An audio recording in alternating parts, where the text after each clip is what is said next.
In the world of The Last of Us, a fungal-based pandemic spreads throughout the United States, killing roughly 60% of the population. In today's video, we will delve into this fungal-based infection and learn what, why, and how it functions, and what happens to those who are infected.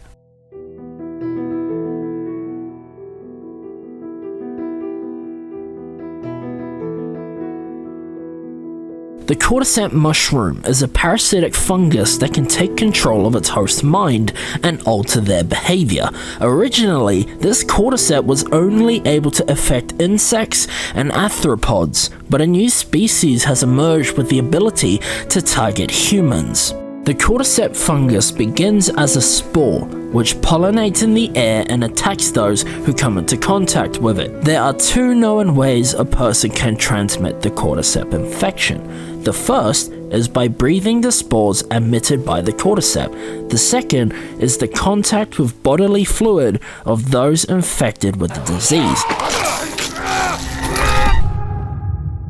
When the spore attacks its host, it infects the brain and evolves into fungi. The Cordyceps uses the host as a breeding ground to begin developing the growth of fungus within the body. The Cordyceps acts like a parasite, and it should be noted that when the Cordyceps attacks the brain, it does not kill the brain. The brain itself remains completely functional, but is now under the influence of the Cordyceps.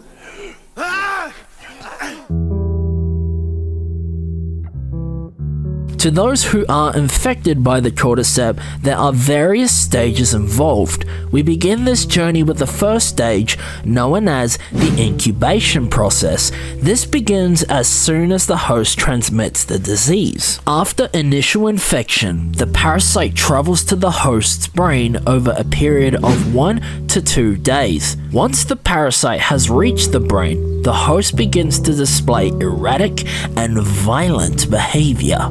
The incubation process concludes when the Cordyceps has taken over all major bodily functions of the host.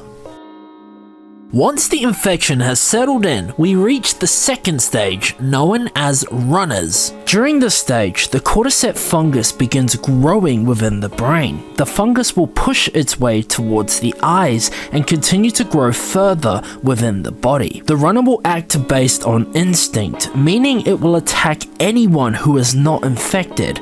This can be presumed to be a method the Cordyceps uses to spread the disease. The runner moans and cries erratically, suggesting that the host is trying to resist the influence of the Cordyceps. Because we know that the brain does not die, there is a chance that those who have reached this stage are consciously aware of what is happening, but are powerless to do anything about it. As the months go by, we reach the third stage, known as Stalkers. During this stage, the fungus has had plenty of time to feed and grow within the body, to the extent that the fungus begins to break through the skin and most notably, the eye socket. Due to the fungus breaking through the eye socket, the stalker's vision begins to diminish. It is at this point in time the Cordyceps begins to develop a new way of seeing with a technique known as echolocation. Echolocation involves using sound to see the world around you, and animals such as bats use this technique. In effect, the stalker begins to produce distinct croaking noises to learn the technique of echolocation. As the years go by, we reach the fourth stage, known as clickers. During this stage, the prolonged exposure to the fungus has resulted in a growth all over the face and all throughout the body. The clicker is completely blind and relies on echolocation to see.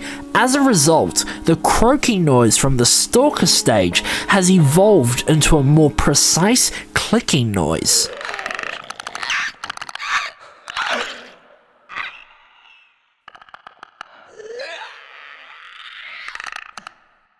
To those who do reach the clicker stage, the host no longer resists the fungus. This means whatever humanity existed has now been eliminated.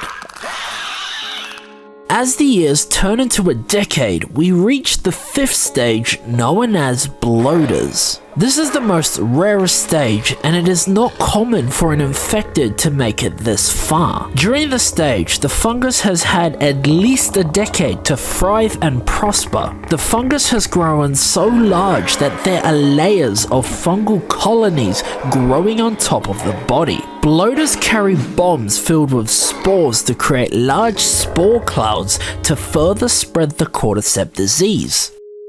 When the body dies, the cordyceps is unaffected and will continue to live on. The cordyceps will begin to grow into a large fungal plant that surrounds the corpse. The fungal plant will then begin to emit spores into the air to spread the disease, thus repeating the cordyceps life cycle. Like most fungal species, the cordyceps growth rate varies amongst different environments. The cordyceps grows more efficiently in dark, cool, moist areas, while the growth rate slows down in bright, warm, dry areas. There is no known cure for the cordyceps disease. There is Ellie, however, who is the only known person who is immune to the disease. This is because Ellie has developed a mutation to the brain. Could the mutation be an answer to the cure?